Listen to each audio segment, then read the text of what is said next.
sa altar upang tayo ay pagpapaludin ng ating Panginoon para ikasal, no? So, lahat po dito ay married simbahan. Amen? Amen. Amen, no? So, nagpaplano na magpakasal ng simbahan. Ikakasal pala, ayan. Very good. At nasa plano, nasa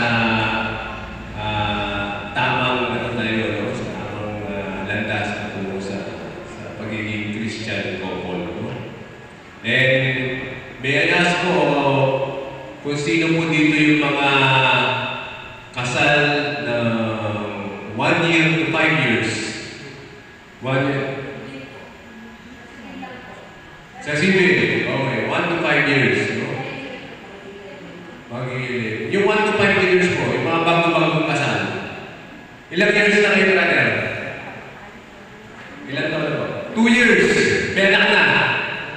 May anak na po. Sino pa po? Mga pilokoy. Ay, marami, no? Marami. Okay. Palampakan po natin. Yung mga 5 years to 10 years po na married. 5 to 10 years. Dalawa, tatlo. Okay, 10 years. Ilang taon na sis? 10 years na. Wow. Ilan po anak? Dalawa. Palampakan natin ang ating mga 5 to 10 years. And 10 years above. Meron po dito mga mag-asawa. 10 years above na mag-asal. Ilan taon na sis? Wow, 23 years. Malapit na sila. 26 years. Silver. Palampakan natin si sis Anita at si brother Leandro. 26 years. Natin, no? May ako na. Wow, congrats. Ayan ang mga solid ko. Kung meron pa, 25 years above, si sis at si bro. Ilan years na po? 43? 42 years. Bigyan natin ng maraming palakpakan. Si brother Sis Barbara, brother Alan, 42 years and going strong. Ganyan po, ka-bless si brother. 42 years. Imagine, no? So, again, congratulations sa inyo at merong patuloy, no? At lalo-lalo na, no? At you have responded to God's call by attending an area para lalong patatagin ang inyong marriage life, no? And how, yan po. So kung hindi nyo rin po itatanong, kami po ni sis ay may 27 years na and going 28 years na po kami this year. Yung sis, 1998, halata naman sa picture, no? Medyo yung kulay, may kalumaan na. Ganun po kami katagal, no? So, nga, hindi ko makakalimutan yung araw na yan. Siyempre, diyan tayo pinagbuklod na lupa sa harapan ng yan sa simbahan ng Our Lady of Holy Rosary Parish ng may San Valenzuela. So, si Mrs. po, si Sis ay taga Valenzuela. Ako naman po ay probinsyano po. Taga Norte po ako. Taga sa probinsya ng Pangasinan. So, after 27 years of marriage, no? Ano ba ang plano ng Panginoon? Ang kasal, ang Christian marriage is God's plan, brothers and sisters. Akala natin, no, tayo yung plano ng ating pagpapakasal. Dahil marahil siguro, may trabaho ka na, nasa tamang edad ka na, so akala natin tayo yung mga nagpaplano. Pero yun po yung balik pagkakaunawa dahil ang kasal po, ang marriage is God's plan. So si brother, siya ang ibigay sa iyo ng Panginoon. No? Hindi po yan natin kundi plano po ng Panginoon na kayong dalawa ay magsasama at ikakasal. No? So hindi rin po plinano ng magulang o ng kaibigan na pinakilala. It so happen na ginamit lang sila testamento. But it's all God's plan kung bakit kayo ay magkasama ngayon. Kung bakit si brother at sister ay 42 years na nagsasama, di ba? It is God's plan, brothers and sisters. Plano po lahat yan ng Panginoon. And after the 27 years of marriage, mga kapatid, yung aking pong eldest son, yan po ay kinasal siya last December lang po. So, we're praying na sana po ang aming tungkulin ngayon is to be part of our CFC community. No? Dalangin namin is na sooner than kakakasal lang, na rin sila, CLB, no? Para maging bahagi na rin sila ng ating community na couples for friends.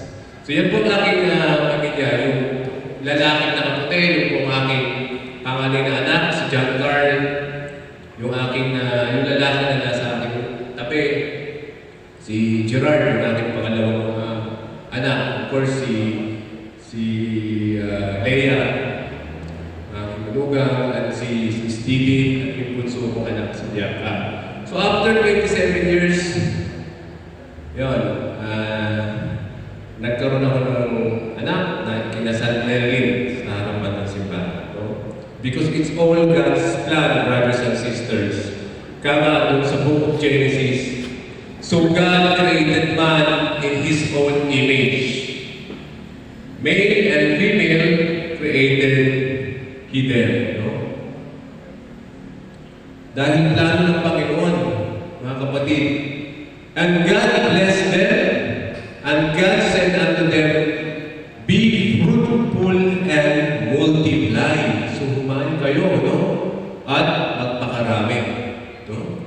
So plano ng Panginoon, ibinigay niya ang inyong esposo, ang inyong loving husband and loving wife para kayo ay magsama, maging isa, no?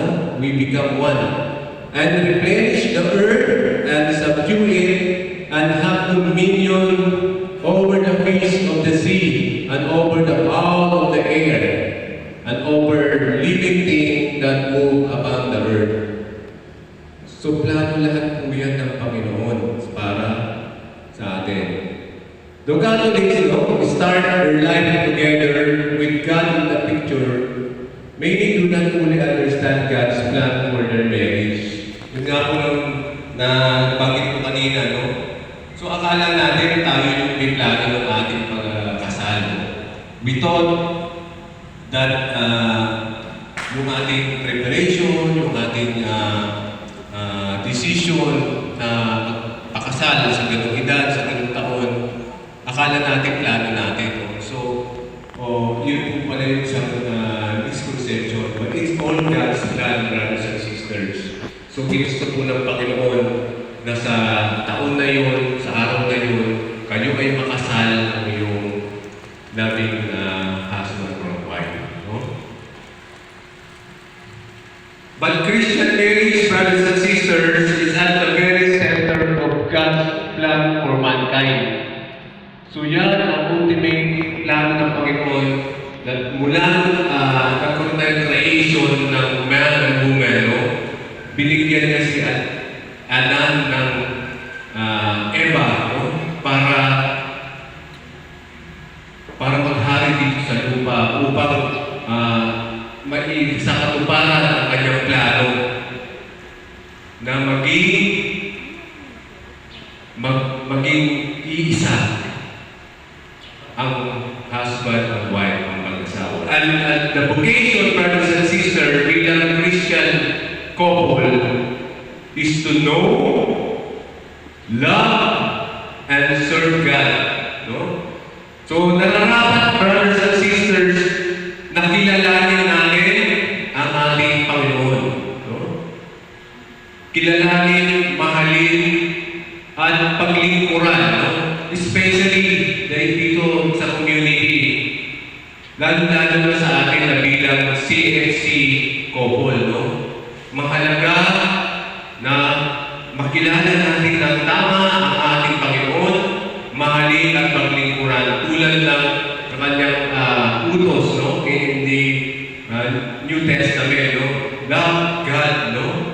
Yun yung unang-unang commandments ng ating Panginoon. To love God and to love thy neighbor, no?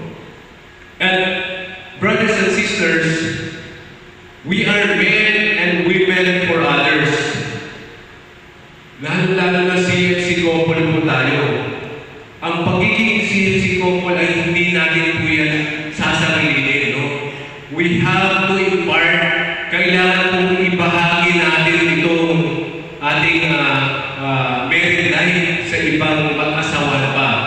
That is why, siguro na some of you ay naisama na sa mga evangelization works, no?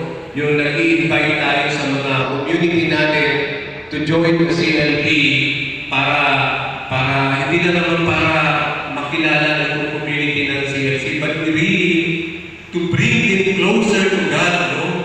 Para malala natin ang mga mag-asawahan na mas lumapit sa Panginoon, no? CLC community, again, ang ating mission, brothers and sisters, is to build the church of the home, building the church of the poor. Di ba? So, bilang CFC couple, mga kapatid, kailangan natin tumugon sa tawag ng Panginoon. It's the service, no?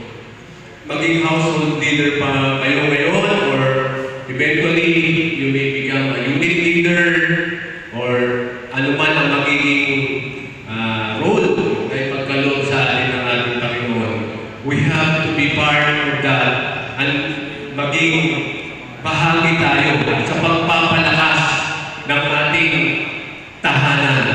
Maging ang ating tahanan ay gawin natin unting simbahan, no? Palakasin natin ang simbahan simula sa bawat tahanan, sa bawat pamilya, brothers and sisters. Yan ang mission ng CFC couple. Pagpapalakas ng pamilya, pagpapalakas ng simbahan, paramihin ang mag-asawang couple, bring them closer to God, and to build the church of the poor. Para lalo tayong hindi poor, meaning hindi lang poor sa material na bagay, no? But poor in the faith, yung mahina yung pananampalataya, di ba? Yung pagpapalakas ng pananampalataya ng ibang mag-asawahan, no? Kasi, brothers and sisters, kung napakahalaga ng ating tungkulin bilang CFC couple. Dahil dito sa community, kailangan natin ibahagi kung ano man ang ating biyaya na tatanggap, kung ano man yung aral na ating natututunan dito sa community ng CFC, ay ating po itong dapat ibahagi. Hindi lamang, huwag natin sasarilinin, no? We have to impart this. Kailangan makapag-evangelize pa tayo ng mas maraming couple. Hindi lamang sa ating sarili, no? Lalo-lalo na sa ating family, no? Ang ating mga anak, we have our family ministries. Kung meron tayong mga young kids, meron tayong KNC, kung meron tayong YFC for our teenagers, meron din po tayo sa mga SFC, no? At kung meron po tayong mga biyanan o ating mga parents, we have the home at sa mga soul, no? Na pwede natin silang dalhin doon sa ating mga ministry ng Couples for Christ. Amen po ba, brothers and sisters? Amen. So we will build the church of the home. Palalakasin natin ang simbahan, no? Sisimulan natin yan sa ating mga tahanan. Ngunit, brothers and sisters, karamihan po dito, no? Dahil na sa ating mga trabaho din, no? Especially siguro sa NPR na to, marami rin nagdalawang isip dahil, Brad, may pasok ako ng Sabado. Hindi ako pwede umahapsent, di ba? With our busy schedules, brothers and sisters, kadalasan nagiging ano ito parang hindrance para tayo ay makapaglingkod o umattend ng mga ganitong mga enrichment retreats or teachings ng community. So, maraming mga obstacles na preoccupied sa atin bilang mag-asawahan. Nandiyan ang tungkulin natin sa mga anak, di ba? So, hindi rin po yan maiiwasan. Ngunit, brothers and sisters, no? One of the most important things that God expects of us is to build strong marriages and family for Christ and families for